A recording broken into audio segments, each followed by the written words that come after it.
السلام علیکم۔ آپ کا میزبان محمد شفقت اتاری۔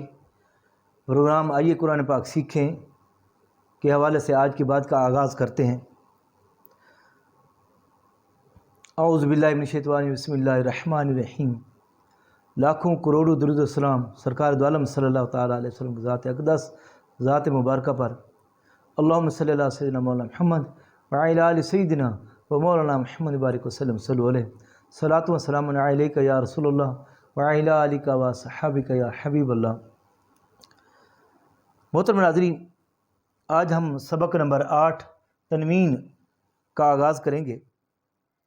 یاد رکھیں ہم نے حرکات سیکھی تھی، زبر، زیر اور پیش۔ دو زبر ہوں، دو زیر ہوں یا دو پیش ہوں، ان کو تنوین کہتے ہیں۔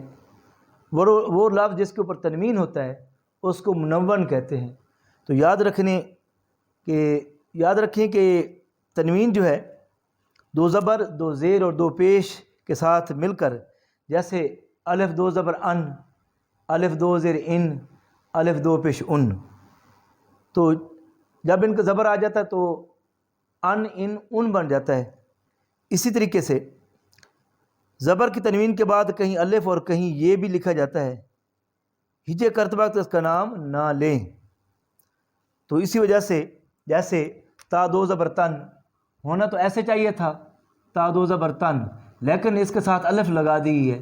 اس الف کو مدا نہیں کریں گے بلکہ تا کو بولیں گے، تا دو زبر تن، تا دو زیر تن، اس کی اصلی شکل میں، تا دو پیش تن اس کی دوسری شکل۔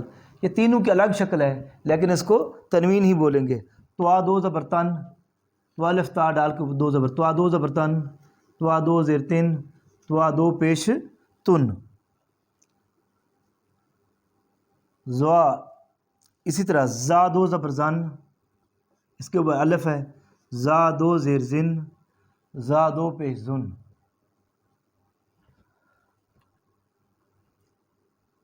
اسی طرح زال دو زبر زن، زال کے آگے زبر الف آ جائے گا، دا زو زبر زن، زال دو زیر زن، زال دو پیش زن۔ اسی طرح زوا دو زبر زن، زوا دو زیر زن، زوا دو پیش زن، زن زن زن۔ اسی طرح سا، سا دو زبر سن، سا دو زیر سن، سا دو پیش سن۔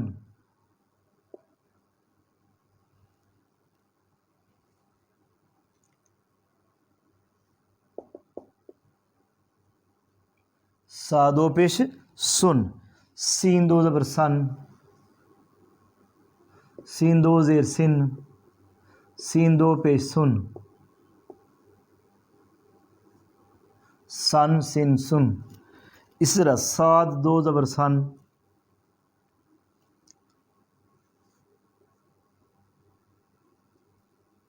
صاد دو زیر سن، صاد دو پیش سن، سن سن سن۔ دال دو زبر دن، اب دال کے آگے چھوٹی یا آ گئی ہے، دال دو زبر دن، دال دو زیر دن، دال دو پیش دن، دن دن دن۔ دعاد دو زبر دن، دعا دو زیر دن، دعا دو پیش دن، دن دن دن۔ اس کا فرق رکھنا ہے۔ کیف دو زبر کن، اب کاف الف کا ڈالا گیا یہاں پہ، اس الف کو ادا نہیں کریں گے۔ کاف دو زبر کن، کاف دو زیر کن، کاف دو پیش کن، کن کن کن۔ اسی طرح قاف دو زبر قن،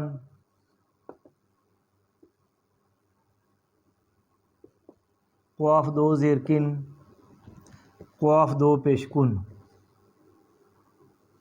قن کن کن۔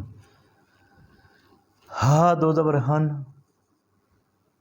ہا دو زبر ہن، اس کے آگے الف لگا دیا، ہا دو زبر ہن، ہا دو زیر ہن، ہا دو پیش ہن، ہن ہن ہن۔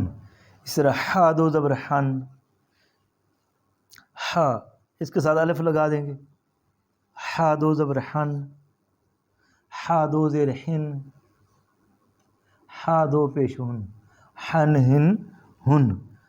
تو حمزہ دو زبر ان، اسی طرح حمزہ دو زیر ان، حمزہ دو پیش ان، الف دو زبر عین دو زبر ان، عین دو زیر ان، عین دو پیش ان. تو آج ہم نے عین تاکہ اس کے جو ہے نا وہ تنوین کے الفاظ ادا کیے. تو کل نیکسٹ اگلے سبق میں انشاءاللہ اس کے ہم 3 حرفی جوڑ کی طرف جائیں گے. تو امید ہے انشاءاللہ آپ لوگوں کو اس کی صحیح طریقے سے سمجھ آ گئی ہوگی. تو اگر سمجھ نہ لگے تو اس کو بار بار دہرائیں، بار بار پڑھیں. انشاءاللہ عزیز آپ کو اس کی صحیح طریقے سے سمجھ لگ جائے گی. دعا کہ اللہ تعالیٰ ہم سب کو عمل کی توفیق عطا فرمائے.